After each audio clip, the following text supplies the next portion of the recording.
लालची बहू छोटी सी चींटी। मंगा को चींटियों को सताना बहुत पसंद था, इसीलिए चींटियों को पकड़कर उन्हें एक ग्लास के जार में बंद करके उनसे खेलती रहती थी।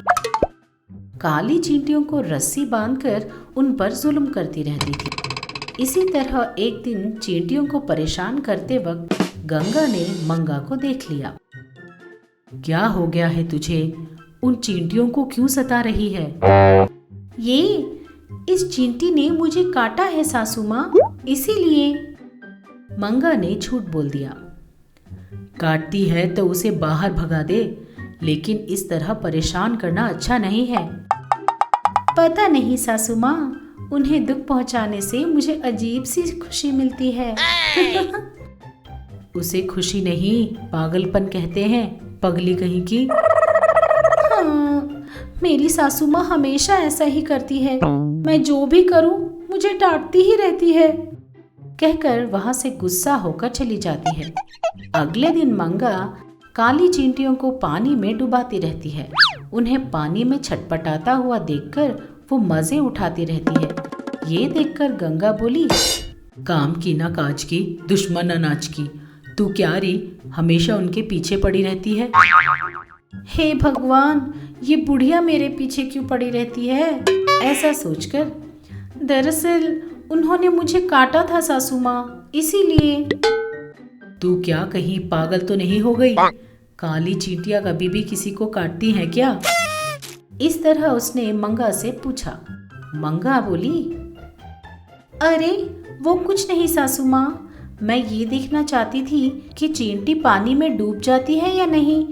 वैसे भी उन्हें सताने से आपको क्यों गुस्सा आ रहा है? ये आपके रिश्तेदार वगैरह लगती हैं क्या? मंगा ने बड़े ढीठ तरीके से पूछा। वो एक छोटा सा प्राणी है। क्या तू नहीं जानती कि इस तरह असहाय जीवों की हिंसा करना गलत होता है? लेकिन तुझे ऐसे नहीं, तुझे उन चींटियों से भी छोटा बना दूंगी, तब जाके तुझे पता चलेगा। ऐसा कहकर गंगा अपने हाथों को घुमाकर एक जादू करती है। उससे मंगा चींटी से भी छोटी बन जाती है। अरे ये क्या? मेरी सास ने मुझे सचमुच छोटा बना दिया है। मैं समझी थी कि वो मजाक कर रही है। अरे रे, अब मैं क्या करूं? इस तरह से वो दुखी होने लगी। तभी मंगा को कुछ हिलने की आवाज सुनाई देती है। मंगा पीछे मुड़कर देखती है तो कोई सफेद से गोले उसकी तरफ घूमते हुए उसी की तरफ आ रहे थे। उससे मंगा डर के मारे भागने लगती है। हे भगवान, हाय सासू माँ, ये आपने क्या कर दिया? अरे रे, चिल्लाते हुए दौड़ने लगी। थोड़ी देर के बाद वो गोले रुक गए। ये देखकर मंगा भागना बंद करके आराम करने बैठ गई। हाय मेरी सासू माँ, मैं नहीं जानती थी कि आपको मुझ पे इतना गुस्सा है सासू माँ। चींटी को सताने से आप मुझे इतनी बड़ी सजा देंगी, मैंने सपने में भी नहीं सोचा था सासू माँ।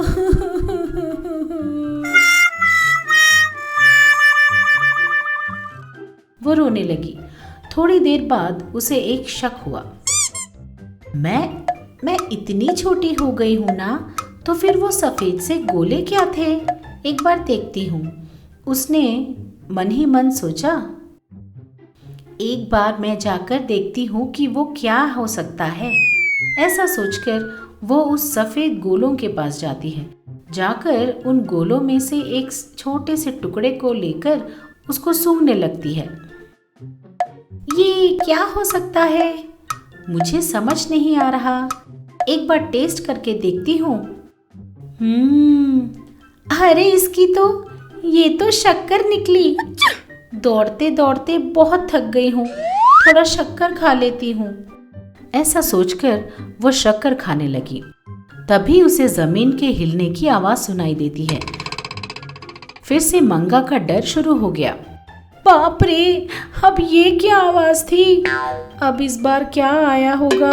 वो पीछे मुड़कर देखती है तो वहां लाल चींटियां शक्कर के लिए दौड़ती हुई नजर आईं। उन्हें देखकर मंगा खूब डर गई। बाप रे, ये लाल चींटियां, अब ये अगर मुझे काटेंगी तो मैं तो मर गई समझो। हाँ, मुझे यहाँ से निकलना है। हाँ हाँ। वो चिल्लाते हुए भागने लगी। भागते भागते एक काली सी लकड़ी से टकराकर नीचे गिर जाती है। हाय राम, ओई माँ, मैं मर गई। क्या है ये, इतनी जोर से लगी मुझे।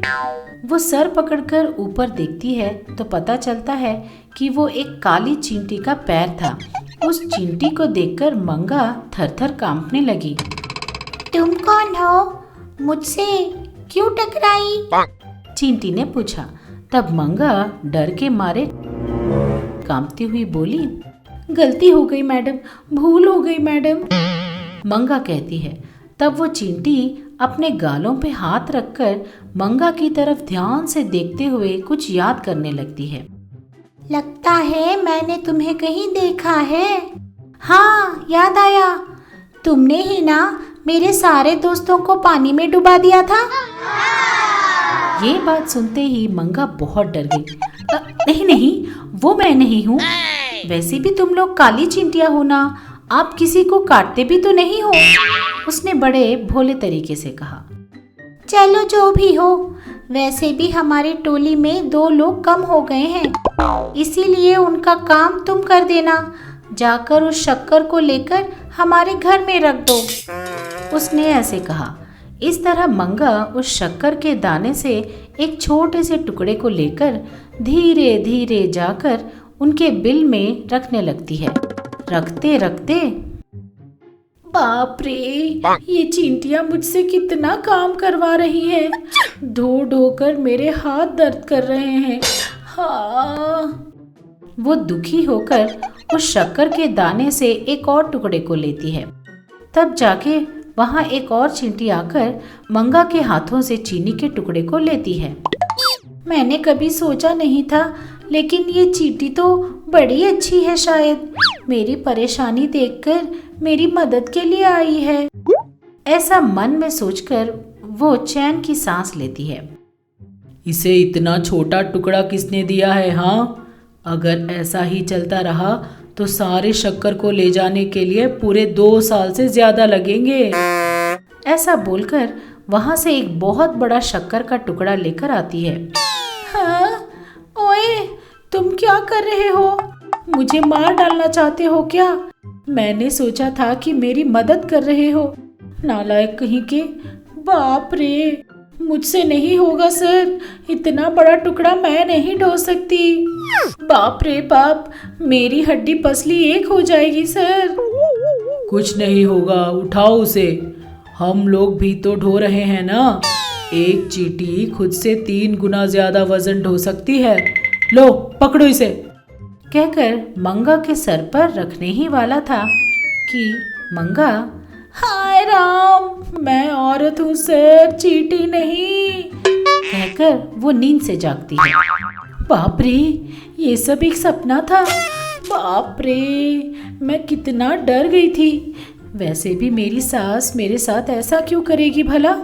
फिर भी मुझे संभाल के रहना होगा, आज से चींटियों को सताना बंद। ऐसा मन में सोचकर अगले दिन से चींटियों को बिना सताए उनको शक्कर डालती रहती है। क्या बात है मंगा, तुम बड़े प्यार से चींटियों को शक्कर खिला रही हो।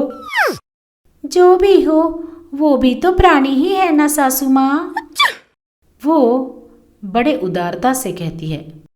हाँ, प्राणी नहीं, कुछ नहीं। मुझे तो ये डर है कि कहीं वो सपना कभी सच ना हो जाए। हाँ, अब आया ना मजा। तुझे अकल आने के लिए ही मैंने अपने जादू से तुझे वो सपना दिखाया था।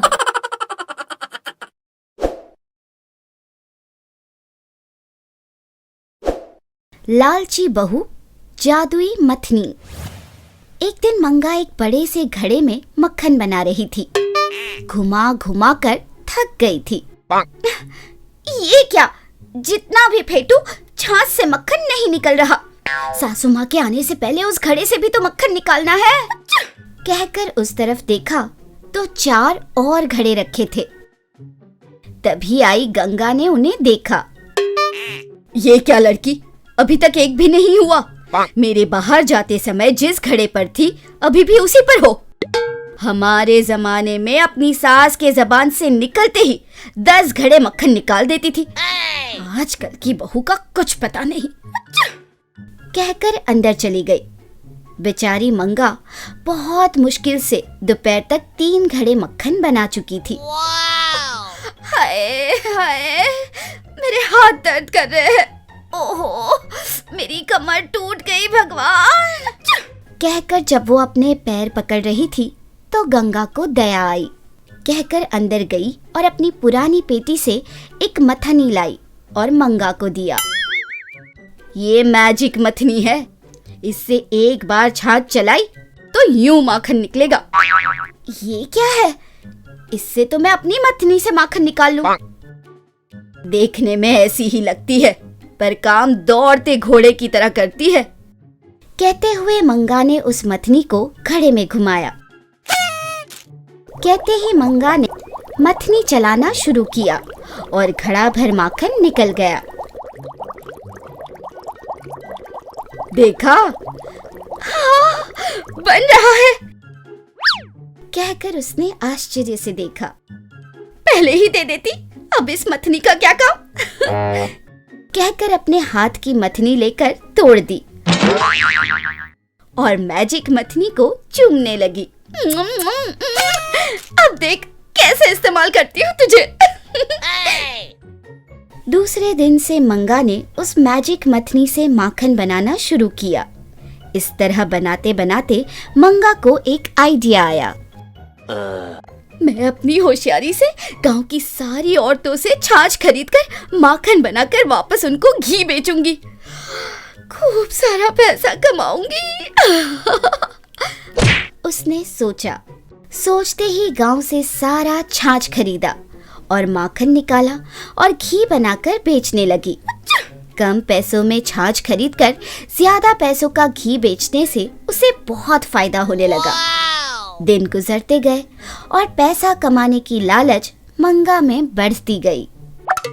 जितना भी घुमाओ 10 घड़े माखन से ज्यादा बन ही नहीं रहा।